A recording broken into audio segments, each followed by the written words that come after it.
Salam à tous les reils. Petit cours sur la relativité restreinte. Et on commence par les postulats de la relativité restreinte. Alors, la théorie de la relativité restreinte repose sur deux postulats simples. Le premier est que les lois de la physique sont les mêmes pour tous les observateurs se trouvant dans un référentiel inertiel. Tous les référentiels inertiels sont équivalents.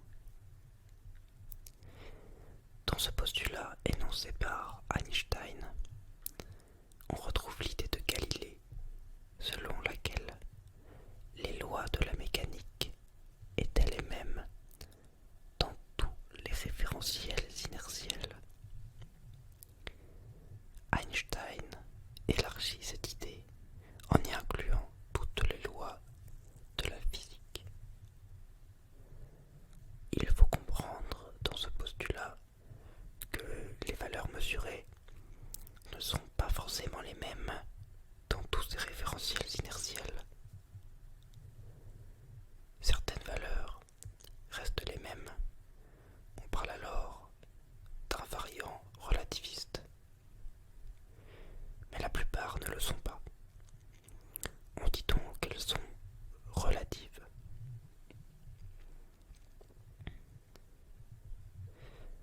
Le deuxième postulat de la relativité est que la célérité, notée c, de la lumière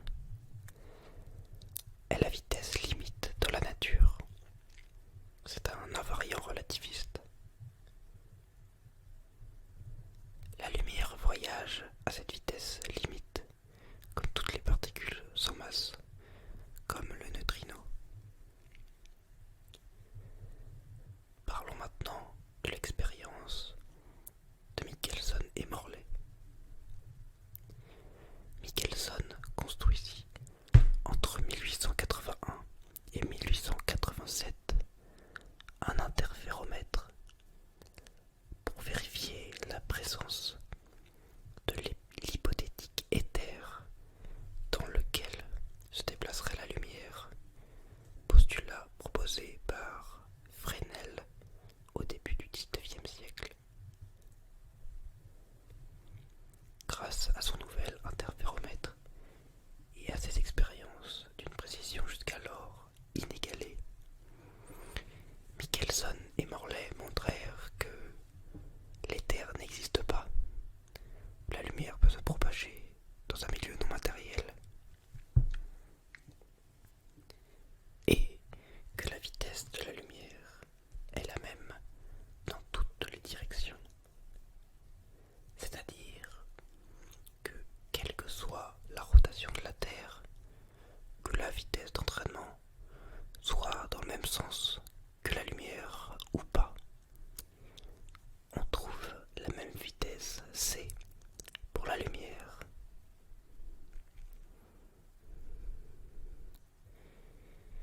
Parlons à présent de l'expérience de Bertozzi.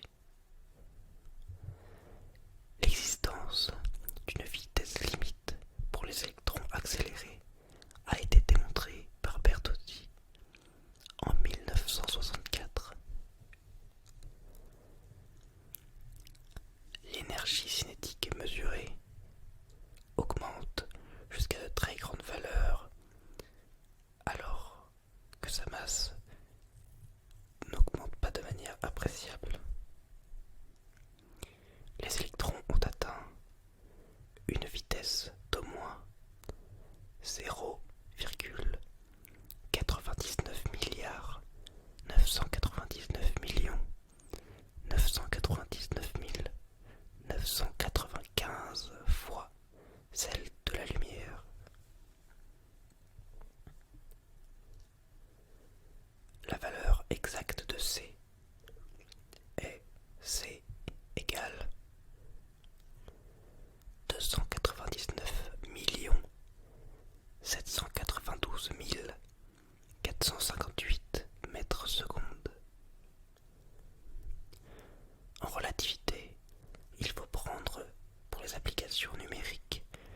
meilleur arrondi que celui utilisé d'habitude. On prendra C égale 2,998 fois 10 exposant 8 mètres secondes. Parlons maintenant de l'expérience sur les particules pions neutres. Les chercheurs du CERN sont parvenus en 1964 à accélérer des pions neutres jusqu'à une vitesse de 0,99 975 C par rapport au référentiel du laboratoire. Les pions ont une durée de vie très courte et se désintègrent sous forme de 2 rayons gamma. Les rayons gamma font partie du spectre électromagnétique de la lumière. Les physiciens ont constaté que les rayons gamma étaient identiques à ceux que les pions auraient émis s'ils avaient été immobiles dans le laboratoire. Nous allons maintenant voir la notion d'événement. Un événement est quelque chose qui se produit et qui marque une position de l'espace-temps. Un observateur peut décrire un événement par les 3 coordonnées de l'espace et une coordonnée de temps. On parle de coordonnées d'espace-temps. Le système de coordonnées fait partie du référentiel de l'observateur. Or, un événement peut être observé par un grand nombre d'observateurs, chacun se trouvant dans son propre référentiel. Ces observateurs vont donc attribuer différentes coordonnées au même événement. On voit ainsi qu'un événement n'appartient pas à un référentiel inertiel particulier.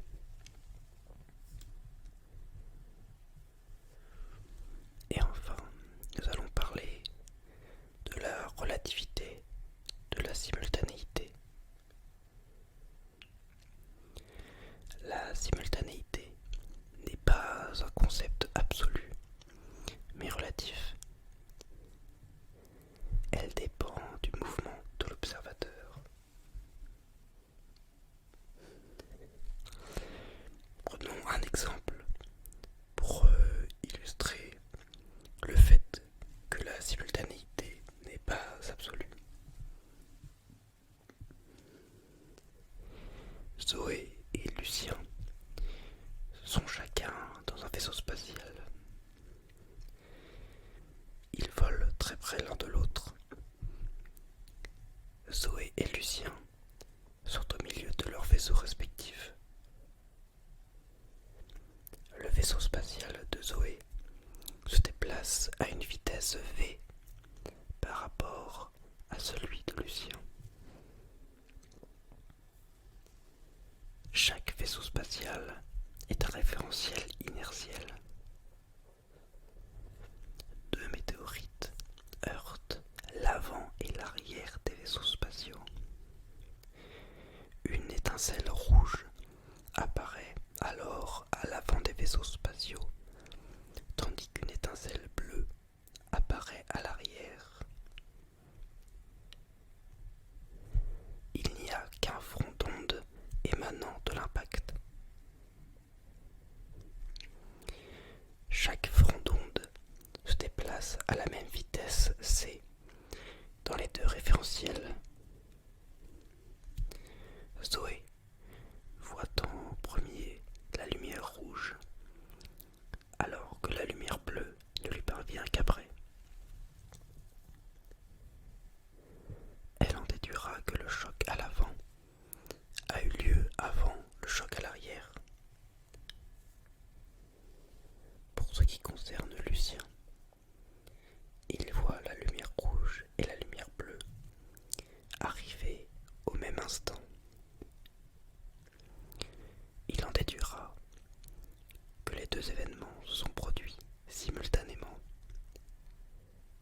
deux rapports de mesure rendus par Zoé et par Lucien sont justes tous les deux.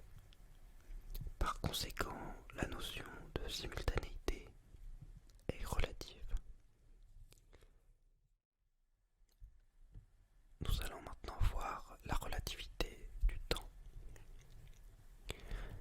Un train se déplace à une vitesse v par rapport au référentiel de la gare. À l'intérieur se trouve Zoé, qui envoie une impulsion lumineuse au moyen d'un laser vers un miroir situé au point M. Un capteur situé en B permet de déterminer précisément le temps delta T0 correspondant à l'aller-retour de la lumière. On peut facilement déterminer delta T0 dans le référentiel de Zoé, c'est-à-dire celui du train. Delta T0 est égal à 2 fois la distance entre M et B sur C. Le même phénomène fut du quai. Lucien a mis en place un système d'horloge synchronisé pour mesurer précisément le temps delta T correspondant à l'aller-retour du faisceau laser dans le train. Il mesure une durée supérieure à delta T0, la valeur obtenue par Zoé. Sa mesure est tout à fait juste, comme celle de Zoé. En effet, on peut calculer delta T en appliquant le théorème de Pythagore et on en déduit la relation entre delta T et delta T0. Delta T égale delta T0 sur racine de 1 moins V sur C au carré. C'est pourquoi Lucien a mesuré un temps plus long que celui obtenu par Zoé. On voit ainsi que le temps est relatif et dépend du référentiel dans lequel a été effectuée la mesure. Delta T0 est appelé intervalle de temps propre car le phénomène d'émission et de réception a été mesuré dans le même référentiel et au même endroit. Une mesure du même intervalle de temps effectuée dans un autre référentiel sera toujours supérieure. On peut dire qu'on a affaire au temps propre dès lors que l'horloge indiquant le commencement et la fin d'un phénomène est restée immobile dans le référentiel dans lequel a été effectuée la mesure. La différence entre un intervalle de temps et un intervalle de temps propre s'appelle dilatation du temps. On note gamma est égal à 1 sur racine de 1 moins bêta au carré. On a alors delta T qui est égal à gamma delta T0. On appelle gamma le facteur de Lorentz et bêta le paramètre de vitesse. La relativité galiléenne s'applique avec une très bonne précision quand on a V inférieur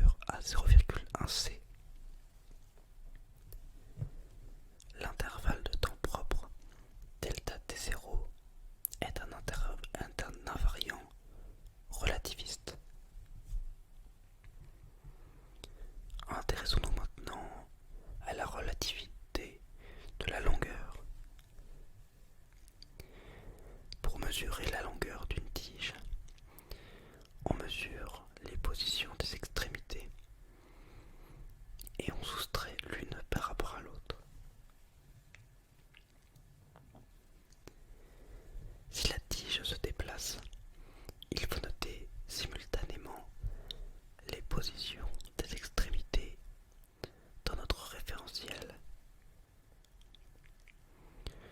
Or, nous avons vu avant que la simultanéité était relative. Donc, la longueur est aussi une grandeur relative.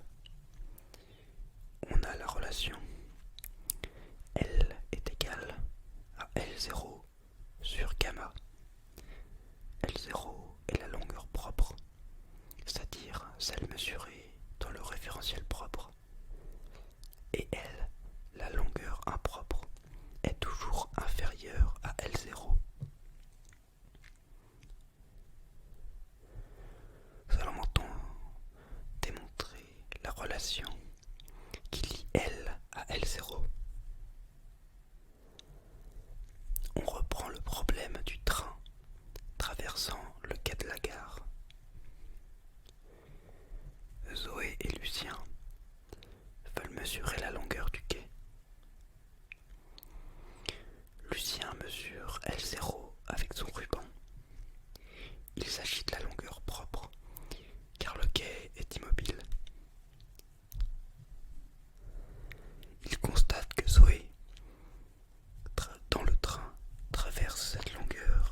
ma super blague. Trop lol MDR. Bon, sur ce,